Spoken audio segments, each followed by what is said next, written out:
and today you're going to learn a different, simple, and very tasty Japanese recipe. With just a few ingredients, you can make a complete and nutritious meal. Let's go. For today's recipe, 150 grams of Japanese short grain rice, but you can use long grain too. The same amount of water. Let it cook. Meanwhile, let's prepare the other ingredients. And now prepare a sauce with 150 ml of water. Another recipe that I'm making with the sauce on the side. A teaspoon of toasted sesame oil. It has to be toasted because the untoasted one has no flavor. A teaspoon of chicken bouillon powder. A tablespoon of cornstarch. It's a very simple recipe and also really quick to make. If you're in a rush, it's really easy and tasty too.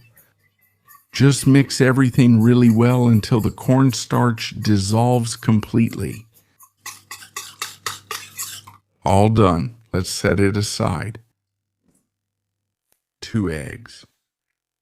This will be one of the 2 proteins. A nutritious recipe and very healthy too. Just mix it. You don't need to mix it too much. Quick. All done. Just like that.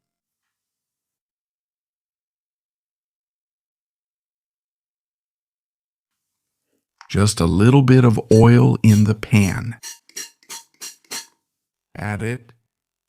The eggs. Over medium-low heat, keep stirring. We're going to make that Japanese omelet, right? It's not tamagoyaki. It's a simple omelet, but we won't let it fry too much. Just keep stirring. You can pull the edges in as you go. Just keep doing it like this.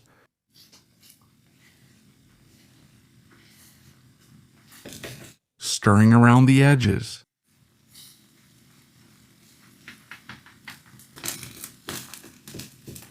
That's perfect like this. Our rice is ready now. And here's a tip. When the rice is ready, it's always good to give it a stir so it doesn't get hard later, you know? So it doesn't turn into a block of rice, because it's stickier than Brazilian rice, you know? So you have to do it like this. And never mix it any old way. Always cut through it with the spatula, so you don't break the rice grains, you know? There you go. Now put it here in the bowl. A good amount.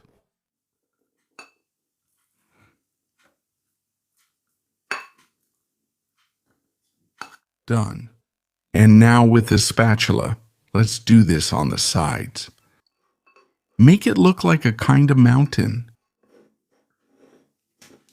It will look like this. Put the egg on top. Our omelet. And just look at how it turned out. I didn't fry it too much. And with a paper towel, give it a quick wipe. A little bit of oil.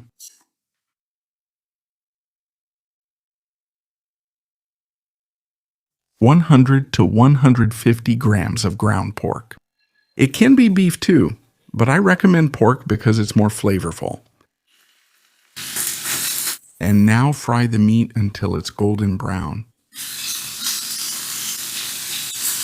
Season with 1/3 teaspoon of powdered ginger.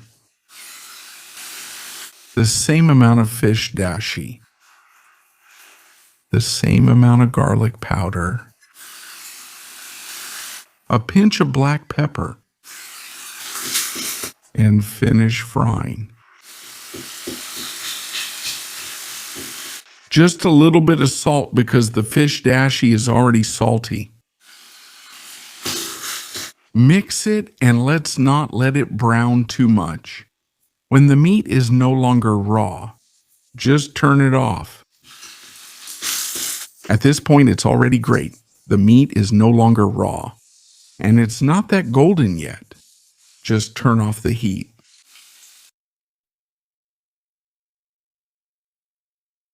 And now with a paper towel, remove the excess oil. Just wipe it like this. Tilt the pan a little and remove the excess. Just remove the excess. You can leave a little. It won't do any harm. That's perfect like this. Put the meat on top of the egg. And here's a tip. Don't put too much rice so it doesn't overflow later, because we're going to put the sauce on top. And here with a paper towel, remove the excess oil again. Here's our sauce. Just stir it since the cornstarch settles at the bottom.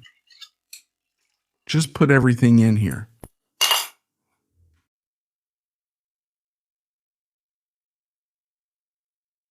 Medium-low heat, stirring until it thickens. And now you can even adjust the salt to taste. But for me, it's already perfect because chicken broth is already salty. So for me, it's already perfect. You can add a little more salt too if you think it needs it. Stirring. Keep stirring. As I said, over medium-low heat until it starts to thicken. Here it has already started, and it should get kind of like baby food. Almost like baby food, but not that thick. This is how it should look. Once it gets to this point, just turn it off. A little bit of green onion. Use as much as you like. You can cut it really thin. Like this, it's already great. Pour all the sauce on top.